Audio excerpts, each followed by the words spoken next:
আসসালামু আলাইকুম। আজকের ভিডিওটা আপনাদের জন্য একটা ইনফরমেশান নিয়ে আসছি।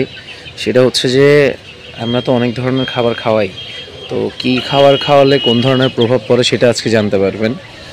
তো প্রথমেই সবচেয়ে বেশি যেই কমন খাবার রয়েছে সেটা হচ্ছে ধানের কুড়া অথবা চিড়ার কুড়া, যেটা আমরা হাঁসকে খাওয়াই। এটা খাওয়াইলে কোন ধরনের সমস্যা হয়? আমি এর আগে যখন খাবার তৈরি করেছি তখন আপনাদেরকে দেখিয়েছিলাম কিভাবে আপনারা খাবারের সাথে কুড়া মিক্স করবেন। আমি অবশ্য সবসময় আপনাদেরকে সাজেশন দিই যে কুড়া না খাওয়ানোটাই বেটার, তবে যদি আপনি আপনার খাবারের প্রতি কেজির দাম কমিয়ে আনতে চান তাহলে আপনাকে কুড়া ব্যবহার করতে হবে, তাও খুবই স্বল্প পরিমাণে। তো কুড়া খাওয়ালে প্রথমত যে সমস্যাগুলো হয়, হাঁসের শরীরে ভিটামিনের ঘাটতি হয়ে যায়। তারপর আপনার যদি ডিম পাড়া হাঁস থাকে সেগুলোর ডিম পাড়া বন্ধ হয়ে যাবে। কারণ কুড়া মূলত কি সেটা আমরা সবাই জানি, কুড়া হচ্ছে যে ধানের ছোলা। তো সেইখানে অল্প কিছু ধান ভাঙা হয়তো চলে আসে, তো ওই খাবারটা ওদের শরীরের যেই প্রয়োজনীয় অংশ হিসেবে প্রয়োজন বা ভিটামিন প্রয়োজন, উপাদান প্রয়োজন, সেটা ওই কুড়া থেকে যথেষ্ট পরিমাণ আসে না, যার কারণে হাঁসগুলো অসুস্থ হয়ে যায়, আপনার খুঁড়িয়ে খুঁড়িয়ে হাঁটে। আমরা ভাবি যে রোগ আসছে, আসলে সেটা ভিটামিনের অভাব হয়ে থাকে। তো কুড়া খাওয়ালে এই সমস্যাটা হয়, আপনার হাঁস ডিম পাড়া বন্ধ করে দিবে, এরপর হচ্ছে যে খুঁড়িয়ে খুঁড়িয়ে হাঁটবে। তো আমার এগুলো ডিম পাড়া হাঁস, তো আমি কিছুদিন যাবৎ ওদেরকে খাবার দিতে পারি নাই। লেয়ার ওয়ান আমি যেই খাবারটা খাওয়াই সেটা দিতে পারি নাই। তো না দেওয়ার কারণে কি প্রভাব পড়ছে আমি আপনাদেরকে দেখাই। আমার এই হাঁসগুলো সবগুলাই ডিম দেয়। তো আজকে কয়দিন খাবার না দেওয়ার কারণে আমি গ্রামের বাড়ি গিয়েছিলাম, যার কারণে আমি খাবার এনে দিতে পারি নাই।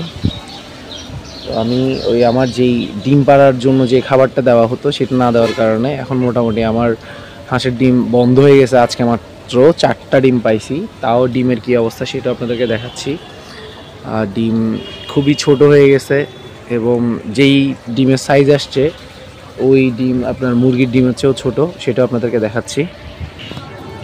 এই দেখেন ডিমের অবস্থা, এই ডিমটা দেখেন মুরগির ডিমের চেয়ে ছোট, এটা মোটামুটি বড় আছে, এই দুটোটা ডিম একদম ছোট। এগুলো আপনার এখন বাজারে 10 টাকা করে বিক্রি করতে কষ্ট হয়ে যাবে। তা আপনারা যদি কুড়া খাওয়ান তাহলে এই সমস্যাটা আপনাদেরকে পড়তে হবে। তবে আপনি ভালো খাবারের সাথে অল্প কিছু কুড়া মিক্স দিতে পারেন, এতে করে আপনার খাবারের যেই গড় প্রতি দাম রয়েছে সেটা একটু কমে আসবে।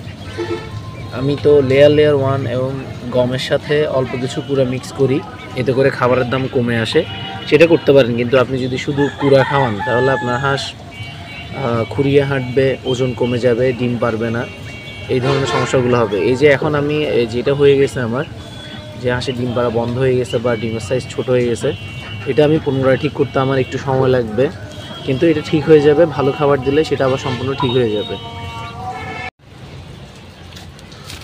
আচ্ছা, আপনাদেরকে দেখাই, এটা হচ্ছে চিড়ার গুঁড়ো আমরা যেটা ব্যবহার করে থাকি। এই যে দেখেন, এটাতে সাদা সাদা যে অংশটুকু দেখছেন সেটা হচ্ছে মূলত চিড়া ভাঙ্গা, বাকি সবগুলোই হচ্ছে চিড়ার ছোলা।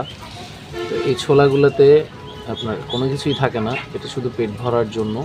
ছোট ছোট যেই অংশগুলো দেখছেন ওগুলোই মূলত ওদের খাদ্য উপাদান হিসেবে কাজে লাগে, বাকিগুলো শুধু শুধু। তো এটা আমি আপনাদেরকে একটু অন্যভাবে দেখাই, তাহলে আপনি বুঝতে পারবেন কী পরিমাণ খাদ্য উপাদান এখানে থাকে। ভিজালে আপনি বুঝতে পারবেন।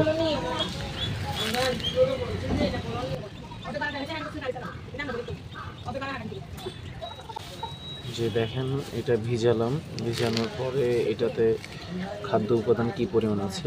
এই যে দেখেন, অল্প কিছু চিড়া ভাঙা থাকে এগুলোতে।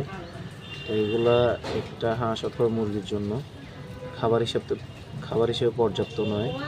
তাই আপনারা কখনো যদি খামার করেন শুধু কুড়া কখনোই খাওয়াবেন না, সাথে অবশ্যই লেয়ার ওয়ান ফিড, গম, ধান এগুলো মিক্স করতে হবে।